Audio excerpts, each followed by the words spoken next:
শিগগিরই দেশে প্রত্যাবর্তন করছেন বিএনপির ভারপ্রাপ্ত চেয়ারম্যান তারেক রহমান।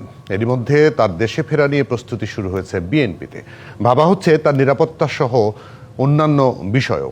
2007 সালে সে সময়কার তত্ত্বাবধায়ক সরকারের সময় দেশ ছাড়তে বাধ্য হবার পর বিগত আওয়ামী লীগ আমলে আর ফিরতে দেয়া হয়নি তারেক রহমানকে। আইনি জটিলতা কাটিয়ে এবার তার দেশে ফেরাকে গণতন্ত্রের নতুন এক যাত্রা হিসেবেই দেখছে বিএনপি। 2007 সালের 7 মার্চ তৎকালীন তত্ত্বাবধায়ক সরকারের সময়ে গ্রেপ্তার করে ব্যাপক নির্যাতন চালানো হয় তারেক রহমানের উপর। ভয়াবহ ওই নির্যাতনের ঘটনায় আলোড়ন তৈরি হয় সারা দেশে। পরের বছর 2008 সালের 3রা সেপ্টেম্বর জামিনে মুক্ত হন তারেক রহমান। পরে ওই মাসেরই 11 তারিখ উন্নত চিকিৎসার জন্য লন্ডনে যান তিনি। এরপর বিভিন্ন গণমাধ্যমে প্রচারিত হয় আপাতত আর রাজনীতিতে না জড়ানোর পক্ষে তত্ত্বাবধায়ক সরকারের কাছে নিজের মতামত দিয়ে গেছেন তারেক রহমান। এরই মধ্যে বিএনপি চেয়ারপারসন বেগম খালেদা জিয়াকে দুর্নীতির মামলায় কারাগারে পাঠানো হলে 2018 সালের 8 এপ্রিল দলটির ভারপ্রাপ্ত চেয়ারম্যান করা হয় তারেক রহমানকে।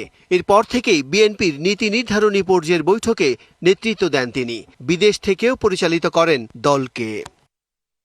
দেশের নানা সংকটেও বিদেশ থেকে অবদান রেখেছেন তারেক রহমান। জনগণের উপর সরকারের চাপিয়ে দেয়া নানা সিদ্ধান্তের প্রতিবাদ করে গণমানুষের পাশে অবস্থান নিয়েছেন তিনি। দেশ ও রাষ্ট্র বিরোধী যে কোনো পদক্ষেপের প্রতিবাদ করেছেন দৃঢ় কণ্ঠে। কিন্তু বিগত সরকারের সময় অন্তত 75টি মামলায় জর্জরিত করা হয়েছে তারেক রহমানকে। বিভিন্ন মামলায় সাজাও ঘোষণা করা হয়, জারি করা হয় গ্রেপ্তারি পরোয়ানাও। এমনকি তারেক রহমান যাতে রাজনীতিতে ফিরতে না পারেন তার সব বন্দোবস্ত করা হয়েছিল। আদালত থেকে নির্দেশনা এনে তারেক রহমানের বক্তব্য এমনকি তার ছবি প্রচারেও নিষেধাজ্ঞা জারি করা হয়।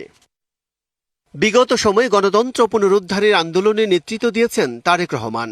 সবশেষ আওয়ামী লীগ সরকারের পতনের ছাত্র জনতার আন্দোলনেও দলের নেতাকর্মীদের সার্বক্ষণিক গুরুত্বপূর্ণ দিক নির্দেশনা দিয়েছেন। সরকার পতনের পর তার বিরুদ্ধে বিভিন্ন রাজনৈতিক হয়রানিমূলক মামলা প্রত্যাহার ও সাজা বাতিল হয়েছে। তবে এখনো কিছু আইনি জটিলতা রয়েছে। এরই মধ্যে নেতাকর্মীদের জন্য নতুন খবর, শিগগিরই দেশে ফিরছেন তারেক রহমান। এতে উজ্জীবিত তারা। দলের নেতারা বলছেন সব বাধা দূর করেই সামনে আসছে সুদিন। দেখুন, বাংলাদেশে যেমন আইনি কিছু জটিলতা আছে, দেশের বাইরে তিনি যেখানে আছেন যুক্তরাজ্যে সেখানেও আইনি জটিলতা রয়েছে। তিনি খুব শীঘ্রই আমাদের মাঝে ফিরে আসবেন, আমরা সে অপেক্ষায় রয়েছি। উনি দেশে আসার বিষয়টা প্রয়োজনীয় পদক্ষেপ তিনি যথাসময়ে নেবেন।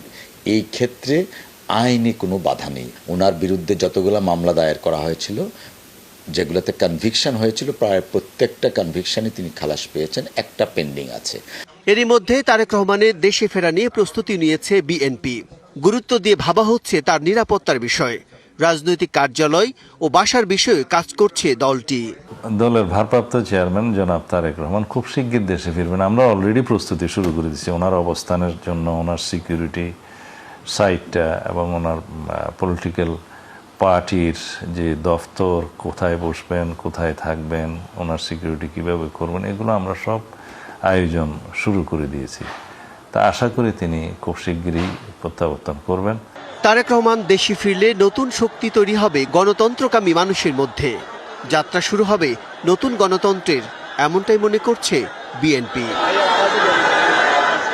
Bijan Kumar Das, DBC news, Dhaka.